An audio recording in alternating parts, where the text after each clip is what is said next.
수요일 저녁 예배 하나님 앞에 드리겠습니다.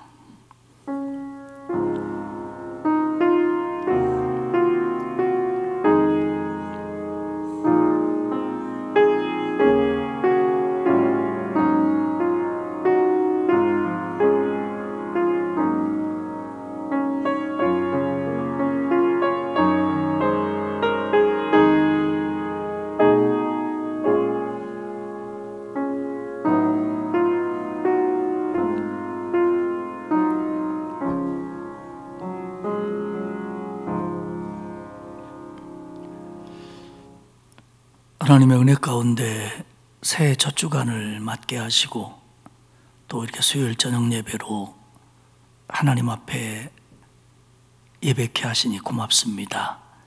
가정에서 예배드리는 성도들 위해 하나님께서 임재해 주시고 그 예배를 받아주시며 은혜와 복을 내려 주옵소서.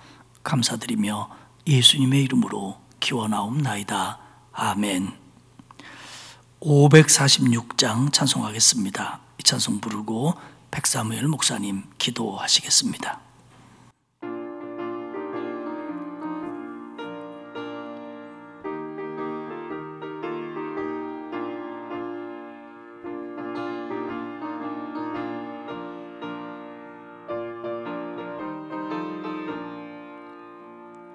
주님 약속하신 말씀 위에서 영원토록 주를 찬송하리라. 소리 높여 주께 영광 돌리며 약속 믿고 굳게 서리라. 굳게 서리 영원하신 말씀 위에 굳게 서리.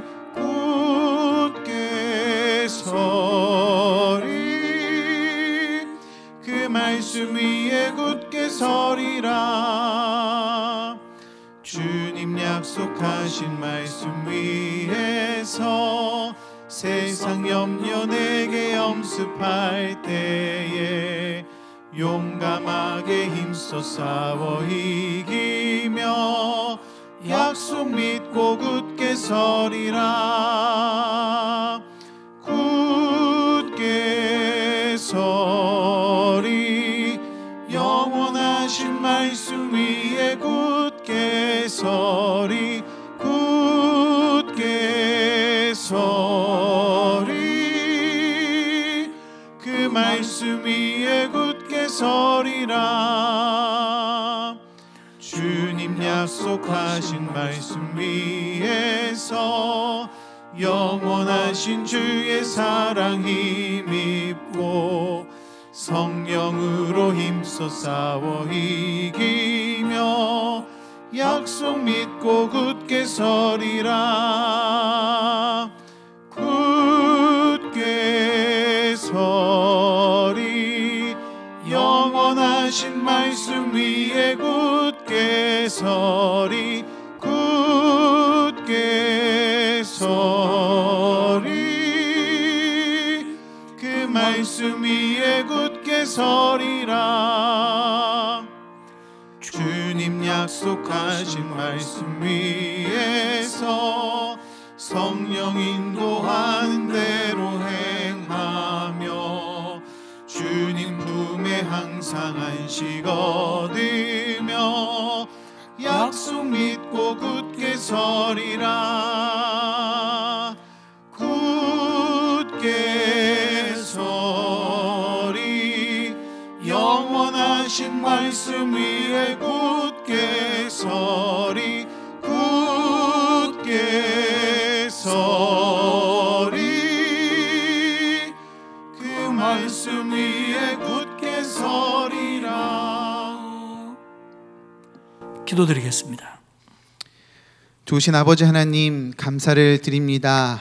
2020년을 주님의 품 안에서 안전하게 하시고 보호하여 주시고 우리를 지켜주셨다가 새로운 2021년을 맞이하게 하시고 첫 번째 수요 예배로 주님 앞에 머리 숙여 기도하며 예배드리게 하셨으니 감사를 드립니다. 아멘. 지나간 모든 것들이 주님의 은혜였고 주님께서 행하신 일이셨다는 것을 우리가 고백합니다. 우리는 연약하였고 어린아이 같았지만 주님께서 우리를 선대하여 주셨고 우리에게 은혜를 베풀어 주셨기에 우리가 오늘도 주님 품 안에서 안전하게 살아가고 있음을 주님 앞에 고백드립니다.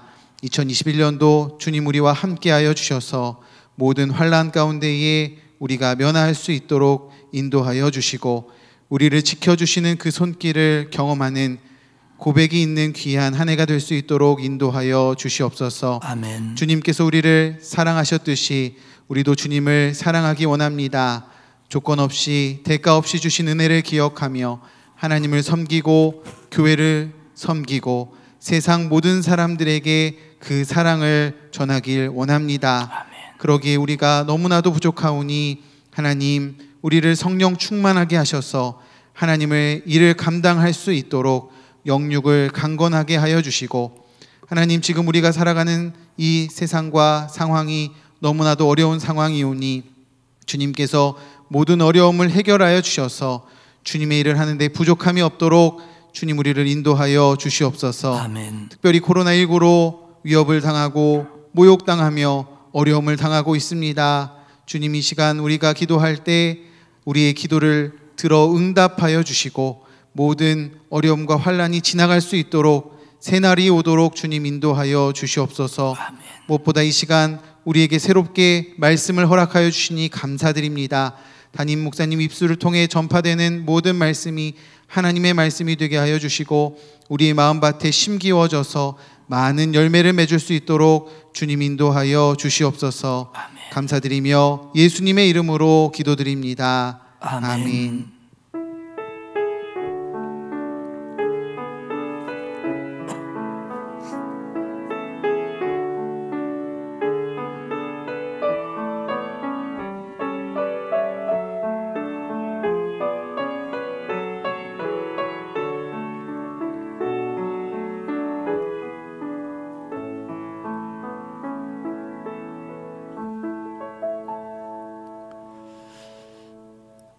새해 첫 주간을 보내면서 2021년 새로운 출발과 기도 제목 응답을 위한 5일간의 특별한 새벽이 진행되고 있습니다. 오전 5시 반이고요. 온라인으로 함께 참여할 수 있습니다. 유종의 미를 거둘 수 있도록 많은 성도들 가정에서 동참해 주시기를 바랍니다. 새해 달려가고 구역 일람표가 준비가 되어 있습니다. 지금 나눠주시기가 좀 불편할 텐데 가능하다면 구역장님들 교회에서 수령하셔서 구역원들에게 나눠주시기를 바랍니다.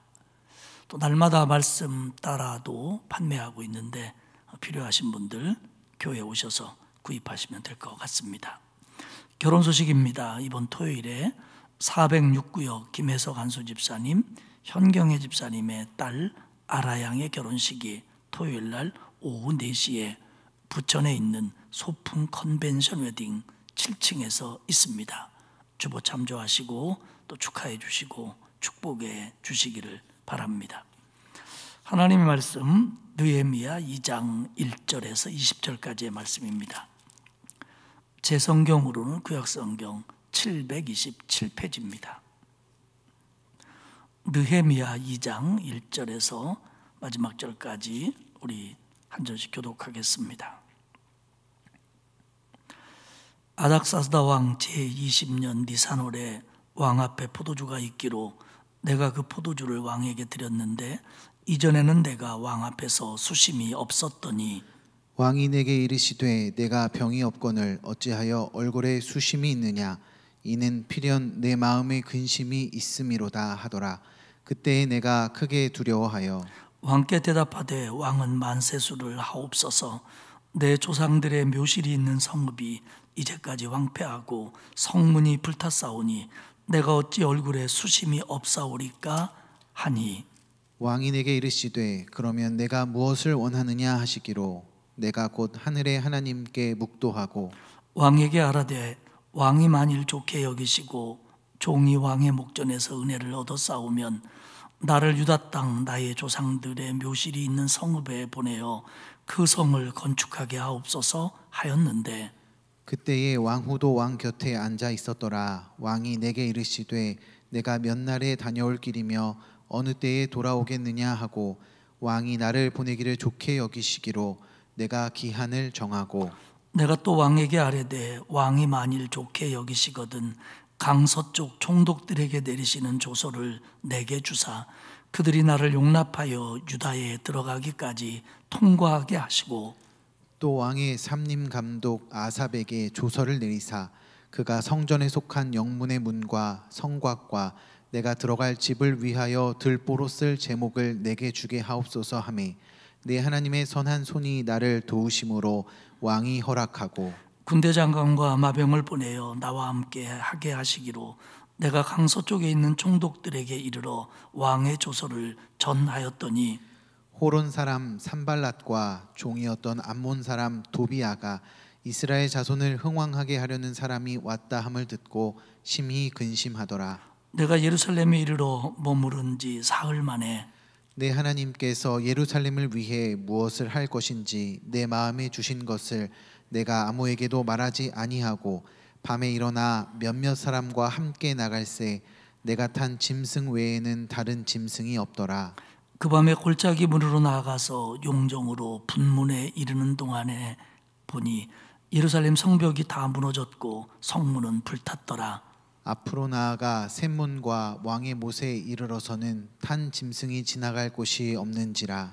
그 밤에 시내를 따라 올라가서 성벽을 살펴본 후에 돌아와 골짜기 문으로 들어와 돌아왔으나 방백들은 내가 어디 갔었으며 무엇을 하였는지 알지 못하였고 나도 그 일을 유다 사람들에게나 제사장들에게나 귀족들에게나 방백들에게나 그 외에 일하는 자들에게 알리지 아니하다가 후에 그들에게 이르기를 우리가 당한 곤경은 너희도 보고 있는 바라.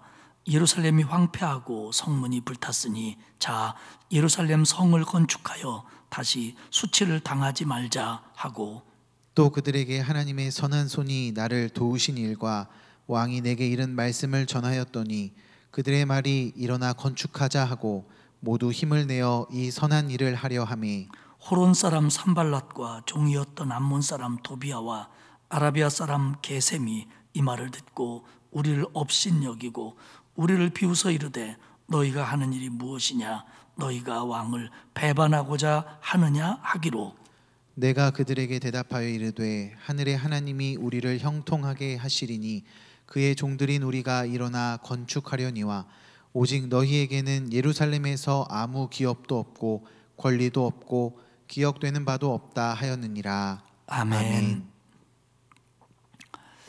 오늘은 느헤미야 2장의 말씀을 내용으로 해서 느헤미야의 기도, 용기, 지혜라고 하는 제목으로 말씀을 나누도록 하겠습니다. 느헤미야는 파사 왕국, 그러니까 페르시아 왕국의 아닥사스다 왕의 술 맡은 관원이었습니다. 술관원이었습니다. 말씀드린 것처럼 술관원은 왕의 포도주를 관리하고 그 포도주를 왕에게 드리는 그런 직책을 가지고 있는 사람입니다. 얼핏 보기에는 단순한 일인 것 같지만 사실은 왕의 안전을 책임지는 사람이고요.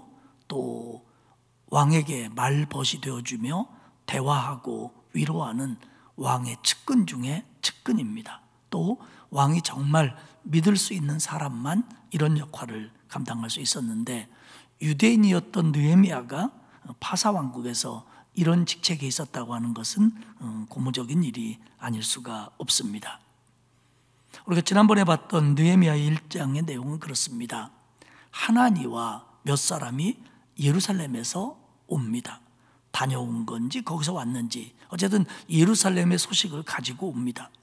그러면서 느헤미야에게 말하기를 예루살렘 성은 허물어져 있고 성문은 불탔고 예루살렘 거민들은 큰 환난을 당하고 능욕을 받고 있다라고 하는 부정적인 이야기를 느헤미야에게 들려줍니다. 느헤미야는 이 사실이 너무 가슴이 아파서 앉아서 울었고 슬퍼했고 하나님께 금식하며 이 문제를 어떻게 해결해야 되는지 기도했습니다. 그리고 이제 이어지는 내용이 오늘 느헤미야 2장입니다. 느헤미야는 예루살렘의 그런 가슴 아픈 소식을 듣고 하나님 앞에 기도하며 준비합니다. 그리고 아닥사스다 왕에게 그 예루살렘의 형편을 얘기하고 자기가 가서 그 일을 해결하고 돌아올 수 있도록 해달라고 간청을 합니다. 아닥사스다 왕은 느헤미야에게 이 일을 허락했고 조서를 써줬고 그리고 지원합니다. 그리고 군대까지 동행하게 해 주어서 느헤미야 일행은 예루살렘에 무사히 도축을 하고 그리고 유대 지도자들과 함께 힘을 모아 건축을 준비한다라는 내용이 오늘 느헤미야의 2장의 내용입니다. 먼저 전반부를 생각할 것은 뭐냐면 느헤미야의 간청과 왕의 허락입니다. 제가 제목은 이렇게 붙였지만 실제 제목은 하나님의 역사하심 이렇게 해야 맞습니다. 느헤미야가 간청할 수 있었고 아닥사스다 왕이 허락할 수 있었던 것은 이건 순전히 하나님의 역사입니다. 그런 얘기가 이제 전반부에 기록이 되어 있어요. 느헤미야 2장 1절과 2절을 봅시다. 아닥사스다 왕 제20년 니산월에 왕 앞에 포도주가 있기로 내가 그 포도주를 왕에게 드렸는데 이전에는 내가 왕 앞에서 수심이 없었더니, 2절에 보면 왕이 내게 이르되 내가 병이 없거늘 어찌하여 얼굴에 수심이 있느냐, 이는 필연 내 마음에 근심이 있음이로다 하더라. 그때에 내가 크게 두려워하여. 아닥사스다 왕 제20년 니산월이라는 겁니다. 느헤미야가 하나니아와 그 일행에게 예루살렘 소식을 들은 것은 아닥사스다 왕 20년 기스르월입니다. 이걸 페르시아의 원력으로 따져보면 4개월이 지난 시간입니다. 그러니까 느헤미야는 지난 4개월 동안 이 소식을 듣고 마음 아파하며 하나님 앞에 간절히 기도하며 기다렸던 겁니다. 4개월을 하나님이 응답하실 때까지 기다리는 겁니다. 사랑하는 여러분, 우리는 어떤 문제를 놓고 하나님 앞에 기도할 때 간절히 기도하며 기다릴 필요가 있습니다. 하나님 허락할 때까지. 그리고 추후에 되어지는 내용들을 보면 느헤미야가 이때 기도만 한 것이 아니라 기도하는 가운데 하나님이 주시는 지혜로 어떻게 해야 될 건가 구상하고 있었음도 우리가 발견할 수가 있습니다.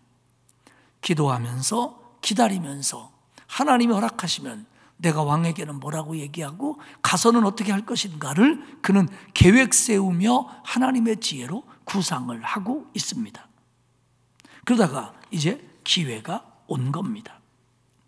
어느 날 느헤미야가 왕에게 포도주를 드렸습니다. 왕의 술 맡은 관원으로 늘 하는 일이었습니다. 매일 했는지는 모르지만 이 일은 일상이었습니다. 그런데 그날 느헤미야의 얼굴에 수심이 가득했습니다.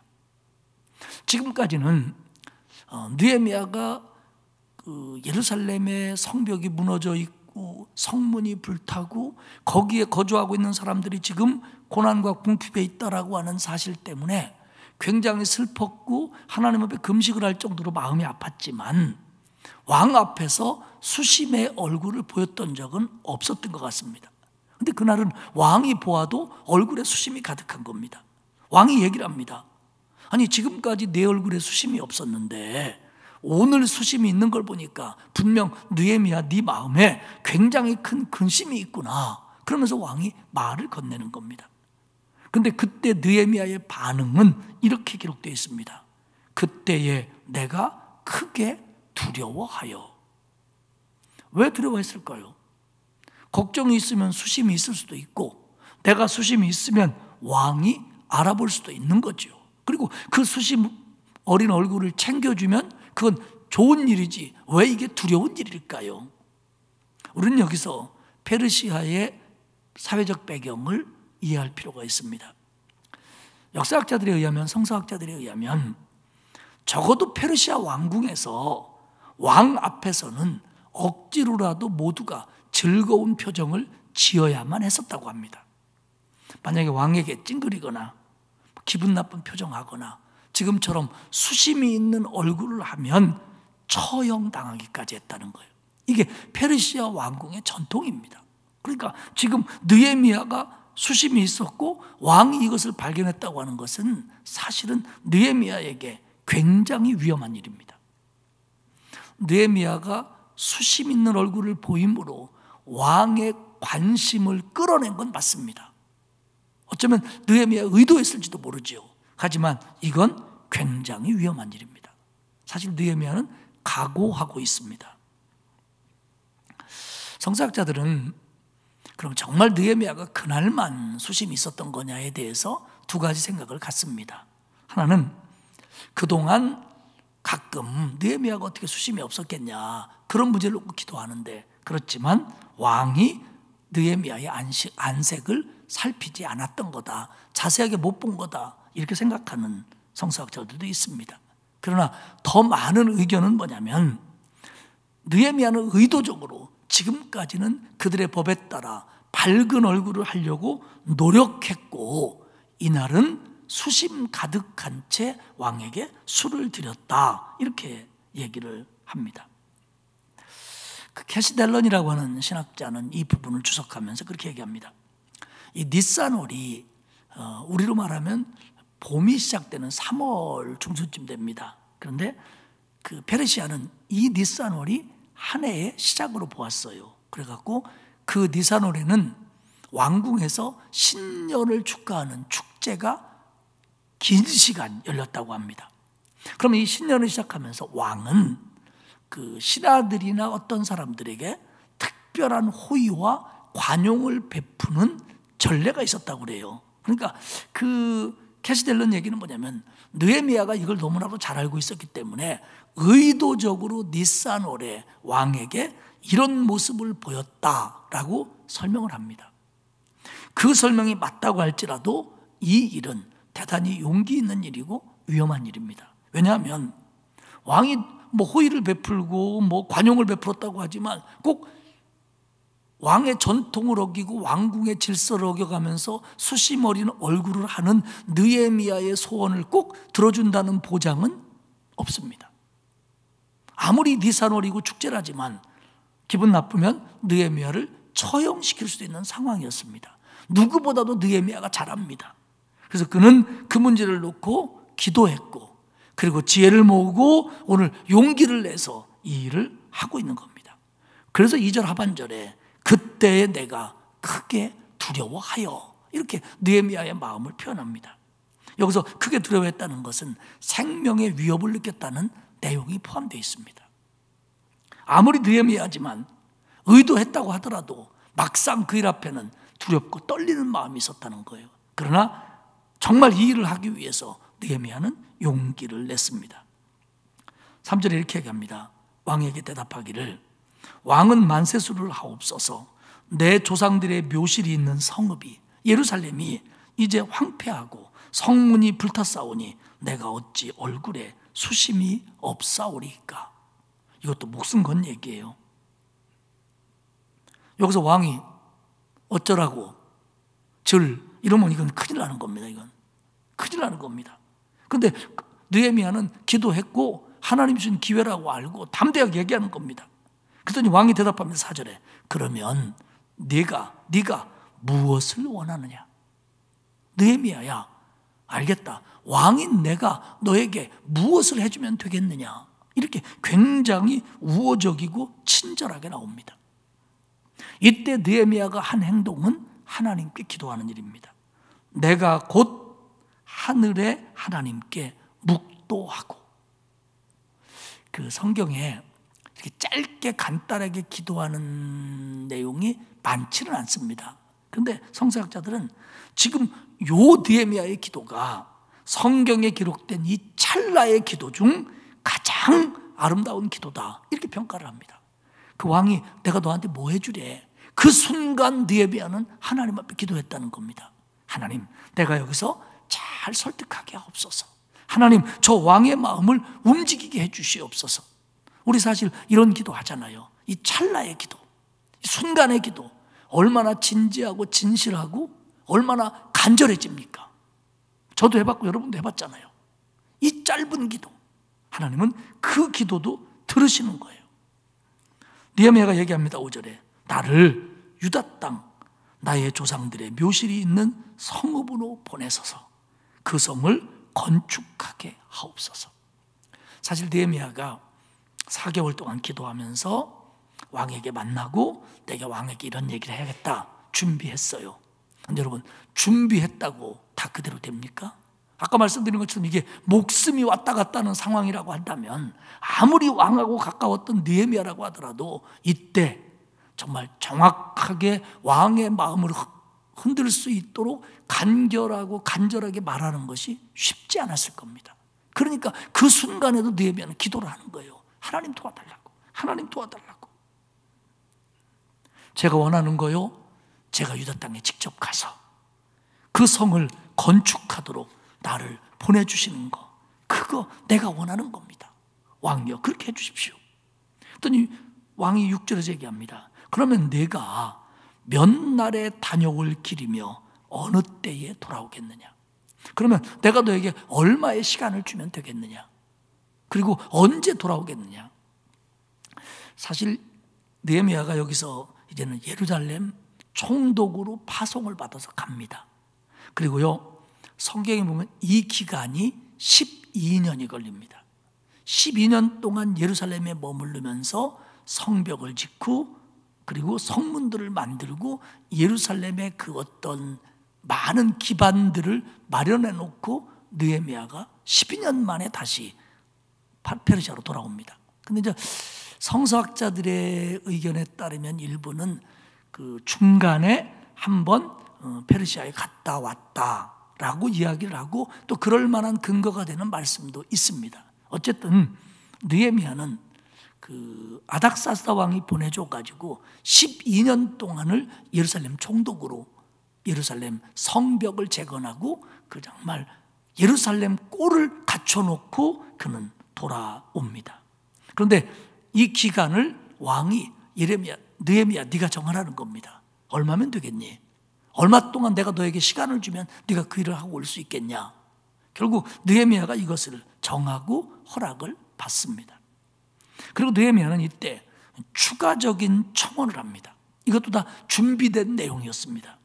7절에 보면 추가적인 청원 첫째가 뭐냐면 강 서쪽의 총독들에게 내리는 조서를 나한테 주십시오.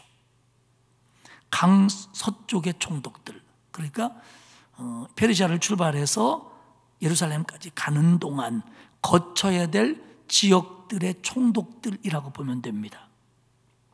그 총독들에게 조서를 줘서 느헤미야가 거기를 잘 통과할 수 있도록 그리고 잘 갈 수 있도록 도와주라고 하는 조서를 내려서 저한테 주십시오. 그럼 제가 가지고 가겠습니다. 파사가 중동을 지배할 때 그 총독제를 활용했는데요. 이 총독들은 왕의 통치하에 있었습니다. 왕이 임명하고 왕의 부하들이죠. 왕의 신하들입니다. 그런데 이 총독은 요즘처럼 그런 행정력이 있었을 때가 아니기 때문에 자기들이 관할하는 지역 내에서는 상당한 권한이 있었습니다. 특별히 파사가 지배하는 나라들이 사실은 전에는 다른 나라들이었고 다양한 민족들이 살고 있는 땅들이었기 때문에 그 민족들을 중심으로 총독들이 세워졌기 때문에 사실은 지들끼리는 나라 흉내를 내는 겁니다. 총독이지만. 그래서 중앙정부에 협조도 하지만 수틀리면 거부하기도 하고 그리고 자기들 나름대로 독립적으로 행동하기도 하고 어떤 때는 왕한테 대항하기까지 했습니다. 그러니까 이 총독들이 상당히 왕에게는 힘이면서 거슬리는 사람들이었습니다. 그러니까 아무리 왕이 보내줬다고 하더라도 잘못하면 이 총독들이 느헤미야에 가는 길에 거침돌이 될 수 있어요. 그래서 강력한 조소를 원한 겁니다. 느헤미야가 가는 길을 너희들이 방해하지 말아라. 그리고 잘 갈 수 있도록 도와줘라. 그런 조소를 써달라고 했고 그리고 받아들고 느헤미야는 출발을 합니다. 두 번째 청원은 뭐냐면 삼림감독 아삽에게 조서를 내려서 목재를 좀 지원하게 해달라고 하는 부탁이었습니다. 왕이 이걸 들어줍니다. 어떤 목재냐면 성전에 속한 영문의 문을 만들 수 있는 목재를, 그리고 성곽, 성벽에 필요한 목재들, 그리고 느헤미야가 예루살렘에 거주하며 살 집을 지을 수 있는 목재를 아삽이 주도록 해달라고 왕한테 부탁을 합니다. 왕이 이 일을 허락합니다. 성전에 속한 영문의 문이라고 하는 건 뭐냐면, 성전을 지키고 성을 지키기 위해서 성전 언덕에 성체를 지었습니다. 성체를, 요새를. 그런데 이게 문이 다 타버린 거예요. 이게 다 부서져 버린 거예요. 근데 그냥 방치되어 있는 거예요. 그러니까 사실 성전에 어떤 일이 생겨도 누가 그걸 지킬 수가 없는 거예요. 이게 다 무너져 버렸으니까. 이것을 새로 지을 수 있는 나무를 좀 주십시오. 그리고 성곽을 물론 돌로 쌓습니다만은 중간중간 나무들이 필요하기 때문에 이거 할 나무를 주십시오. 그리고 제가 거기 가서 살아야 되지 않습니까? 그러니까 내 집 지을 수 있는 나무도 좀 주십시오. 총독들에게 협조해달라고 하는 조서를 내려주십시오. 삼림 감독에게 목재를 허락하라고 하는 조서를 내려주십시오. 그러니까 왕이 허락을 합니다. 그렇게 해라. 그러면서 9절에 보면 이 왕이, 느헤미야가 얘기하지도 않았는데 군대 장관과 마병까지 붙여줍니다. 가다가 위험할까 봐. 호위대라고 그럴까요? 하여간 이 느헤미야와 동행할 수 있는 군대까지 붙여줍니다. 느헤미야는 왕이 이런 조서를 내려주고 이런 일을 허락하고 특별히 군대 장관과 마병까지 붙여준 일에 대해서 이 모든 것을 하나님의 도움으로 여깁니다. 8절 하반절에 보면 내 하나님의 선한 손이 나를 도우심으로 왕이 허락하고. 사실 왕과 느헤미야의 어떤 그 인간적인 관계, 신뢰의 관계, 이런 것들이 굉장히 작용했을 거예요. 그런데 느헤미야는 그것 때문이 아니라 하나님이 도와주셨기 때문이라는 거죠. 그러니까 느헤미야는 이 하나님의 도움을 구하려고 지난 4개월 동안 기도했던 거예요. 그리고 자기는 나름대로 준비를 하죠. 근데 하나님의 선한 손이 도와줬기 때문에 왕이 조서를 내려줬고 목재도 후원해줬고 그리고 호위병까지 붙여줬다. 이건 하나님의 은혜다. 하나님이 도와주신 거다. 이렇게 생각을 하고 그리고 출발을 합니다. 10절 이하의 뒷부분은 이제 예루살렘에서의 일입니다. 느헤미야가 그 조서를 가지고 이제 그 지역들을 통과하고, 이게 제법 먼 거리예요. 통과하고 이제 예루살렘으로 들어갔습니다. 근데 10절에 보니까 호론 사람 산발랏하고 암몬 사람 도비아가 방해와 반대를 시작합니다. 이스라엘 자손을 흥왕하게 하려는 사람이 왔다 함을 듣고 심히 근심하더라. 산발랏은요, 성사학자들은 그가 사마리아 총독이었을 걸로 봅니다. 사마리아와 이 유대와의 관계는 우리가 잘 알고 있죠. 서로 알력이 있고요, 견제가 있고요, 갈등이 있는 사이입니다. 그러니까 산발랏은, 사마리아는 유다가 독립은 안 되겠지만 그래도 힘을 갖고 모양새를 갖추는 것을 제일 싫어하는 사람들이 사마리아 사람들입니다. 산발렛 싫어합니다. 암몬 사람 도비아, 이 도비아에 대해서는 산발랏의 측근이었을 걸로 보기도 하고요, 그리고 암몬 지역과 요단 동편, 요즘에 그 요르단 지역을 다스리는 총독이었을 걸로 보는 견해도 있습니다. 어쩌면 두 가지를 다 포함할지 몰라요. 전에는 산발랏의 부하나 측근이었다가 지금도 그 관계를 잘 유지하며 암몬 지역을 다스리는 총독이 된 사람, 이 사람을 도비아였을 걸로 봅니다. 그러니까 산발랏과 도비아, 예루살렘과 다 밀접한 곳이죠. 사마리아, 요단 동편. 이들이 그 유다가 강성해지는 꼴이 보기 싫은 거예요. 그러니까 근심하며 마음을 모으기 시작합니다. 느헤미야는 이제 예루살렘에 와서 사흘을 쉽니다. 그다음에 12절에 보면 예루살렘을 위해서 무엇을 할 것인지 하나님이 자기에게 주신 마음이 있는데, 하나님이 자기 마음에 내가 예루살렘에 가면 어떤 일을 해야 되는지 주신 마음이 있는데 아무에게도 그 사실을 말하지 않았다는 겁니다. 그러니까 지금 산발랏이나 도비아는 예루살렘을 흥왕하게 하려고 온 사람이 왔다 생각하지만, 구체적으로 지금 느헤미야가 뭘 할지, 성벽을 재건하고 성문을 재건하고 할지에 대해서는 아무도 예측을 못하고 있어요. 왜? 그게 워낙 큰 일이니까. 느헤미야가 말하지 않았습니다. 느헤미야가요, 굉장히 신중해요. 말을 앞세우지 않습니다. 심지어는 제사장이나 방백이나 예루살렘의 지도자라고 하는 사람들한테도 말을 아낍니다. 이거는요, 참 중요한 덕목 중에 하나예요. 어떤 사람들은 행동하지 못하면서 말만 앞세우는 사람이 있습니다. 그리고 내가 왜 왔는지 말로 선전도 할 필요도 있었을지도 몰라요. 그런데 느헤미야는 안 그럽니다. 그리고 서두르지도 않습니다. 사흘이 지난 다음 12절 하반절에 보면 몇 사람과 함께 말을 타고 밤에 성벽을 돌아보기 위해서 나갑니다. 밤에 나갑니다. 왜냐하면 아마도 이 산발랏이나 도비아의 끝나풀들이 느헤미야가 어떻게 움직이는지를 감시하고 있을지도 모른다는 생각을 했을지도 모릅니다. 그래서 측근 몇 사람만 데리고 밤에 성벽을 쭉 돌아보는 겁니다. 보니까 정말 예루살렘 성벽은 다 무너져 있고 성문은 불탄 채 그대로 방치되어 있는 겁니다. 그리고 샘으로 가는 문입니다. 샘문과 왕의 못에 이르러서는 말을 타고 갈 수 없을 지경입니다. 아마 무너진 잔해들 때문에 그럴 거예요. 그냥 방치되어 있는 거예요. 이런 성벽을 한 바퀴 쭉 돌아보고 옵니다.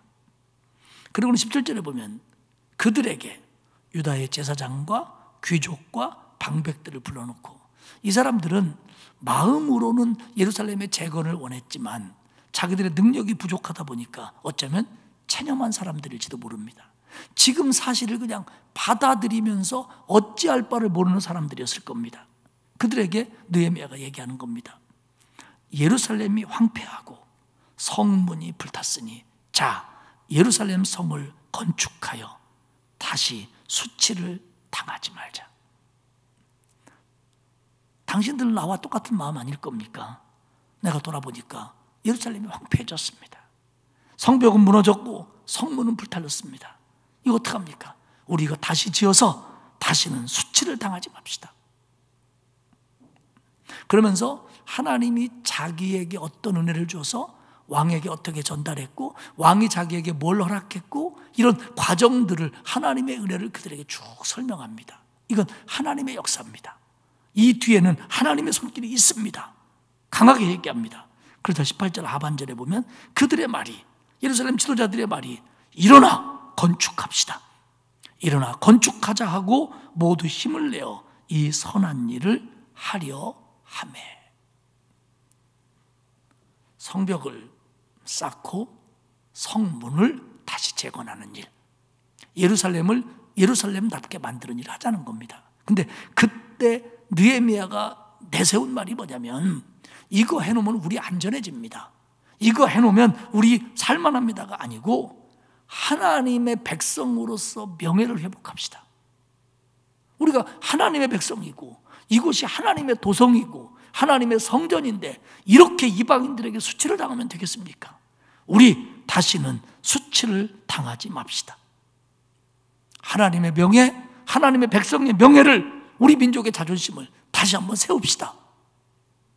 이 느헤미야의 말에 어쩌면 체념하고 어쩌면 받아들이고 있었던 유다의 제사장들과 귀족과 방백들이 합시다, 일어나 건축합시다 그러면서 마음을 모읍니다. 그랬더니 산발랏과 도비야 뿐만 아니라 아라비아 사람 게셈이라는 사람까지 합세해서 방해를 시작합니다. 이 게셈은 아라비아 북서쪽을 지배하던 족장이었을 걸로 봅니다. 물론 이도 페르시아의 지배하에 있지만 독립적인 권한이 막강했고요. 그리고 자신의 통치 권력을 확장하려던 사람이었습니다. 우리 같으면 여기까지가 국경이고 저기까지가 니네 나라고 여기는 내가 다스리고 여기는 네가 다스리고 이게 지금은 분명하죠. 근데 이때는요, 이 광야입니다. 사막도 있습니다. 거기요, 어디가 어딘지도 몰라요. 실제적으로요, 지금도 그 중동의 광야에 거주하는 베두인들은요, 자기가 어디 나라 국적인지 별로 구분 안 해요. 양떼 끌고 이쪽 갈고 가면 이쪽 나라 사람이고요, 양떼 끌고 저쪽으로 가면 저쪽 나라 사람이에요. 그렇게 살아왔어요. 그렇기 때문에 이 당시야 더하지요 뭐. 그러니까 지금 여기는 총독이 있고 저기는 족장이 있는데 이게 경계가 분명하지 않은 거예요. 그들에게 분명한 건 뭐냐면 예루살렘이 흥왕하면 자기들은 약해진다는 거죠. 그러니까 이건 말려야 된다는 겁니다. 그래서 비웃었고 이 일은 왕을 배반하는 일이다 라고 하는 당위성을 가지고 반대를 합니다. 마지막 절에서 느헤미야가 이렇게 얘기합니다. 내가 그들에게 대답하여 이르되 하늘의 하나님이 우리를 형통하게 하시리니 그들의 종들인 우리가 일어나 건축하려니와. 걱정하지 말아라. 하나님이 도우셔서 하나님의 백성인 우리가 할 거다. 오직 너희에게는 예루살렘에서 아무 기업도 없고 권리도 없고 기억되는 바도 없다. 이 뭡니까? 하나님의 도움으로 우리가 할 테니까 너희들은 빠져, 이겁니다. 여러분, 우리가 아무리 어렵다고 그래도요, 아무하고나 손잡으면 안 됩니다. 느헤미야가 이거 뭐 같은 총독끼리 왜 그러십니까? 내가 아닥사스다 왕의 술관원입니다. 내가 중앙정부 올라가면 당신들에 대해서 잘 얘기해 줄 테니까 그냥 조용히 있어요. 이러면서 타협안을 제시하지 않습니다. 그럴 만한 능력도 느헤미야가 있었을 거예요. 근데 이건 아니라는 겁니다. 당신들은 빠지라고. 당신들하고는 상관없는 일이라고. 당신 도움도 필요 없고 권리도 필요 없고 당신들은 예루살렘에서 기억되지도 않을 거라고. 말씀을 정리하겠습니다. 느헤미야의 리더십은 성서 안의 지도자들 가운데 리더십 중에서도 독특한 리더십으로 그렇게 평가되고 있는 사람입니다. 근데 그런 걸 모든 걸 떠나서 느헤미야는 오늘 보면 정말 기도하는 사람이고 그 기도를 바탕으로 지혜와 용기를 가지고 있는 사람입니다. 그리고 또 기도하는 사람입니다. 그래서 왕의 허락을 받아냈고 왕의 도움을 받아냅니다. 예루살렘에 가서는 대단히 신중합니다. 그리고 현지 지도자들의 협력을 구해서 합심하여 이 일을 합니다. 총독으로서 명령하는 게 아니에요.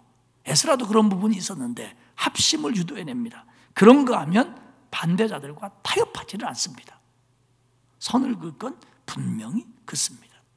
우리는 여기서 많은 것들을 좀 배울 필요가 있습니다.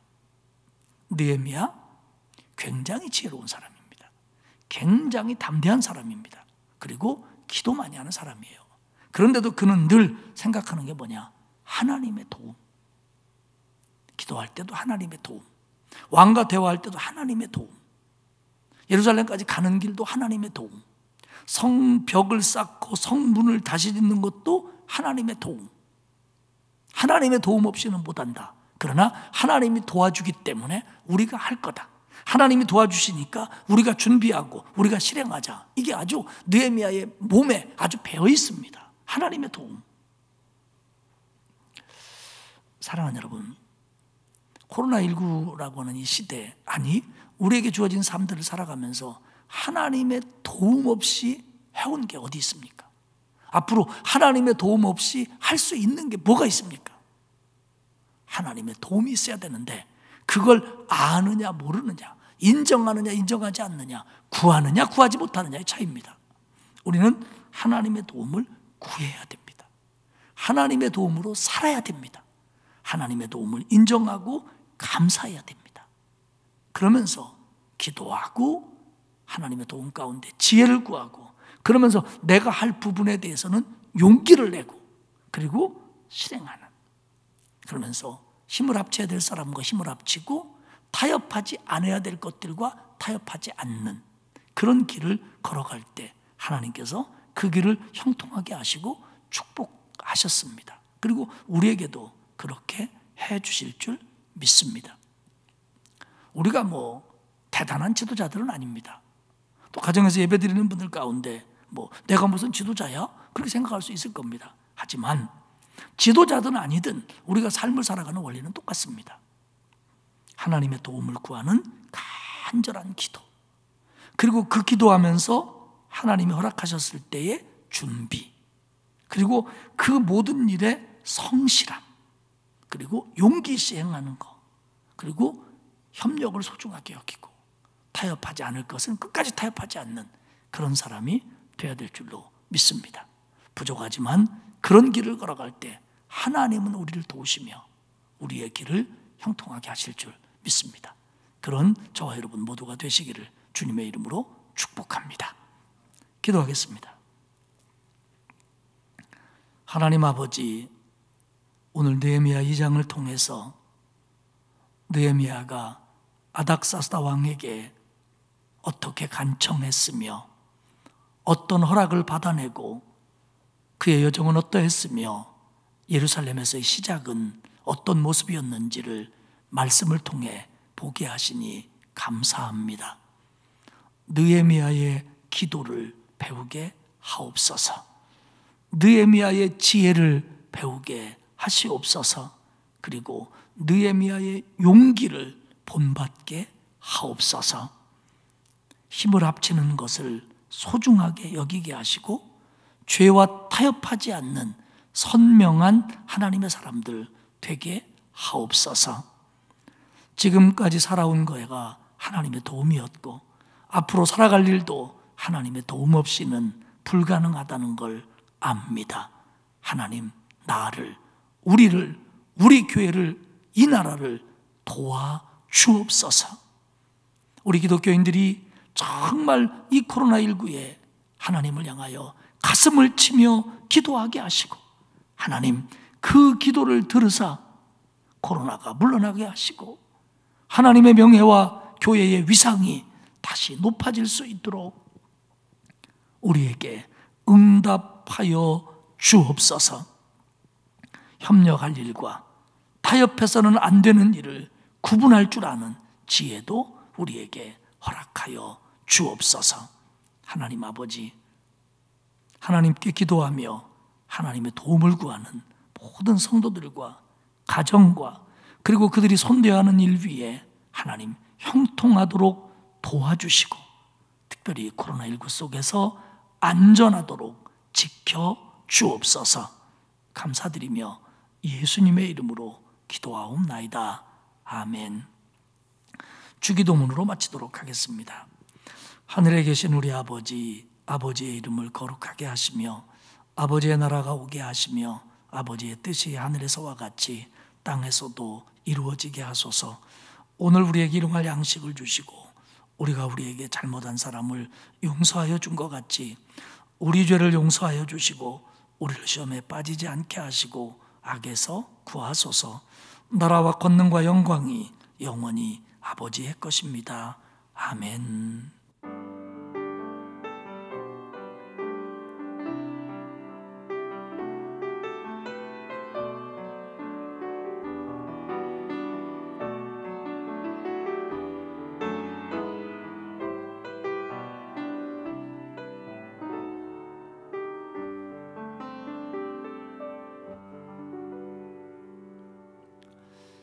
수요일 저녁 예배 마쳤고요. 내일 새벽에 온라인으로 다시 만나도록 하겠습니다. 고맙습니다.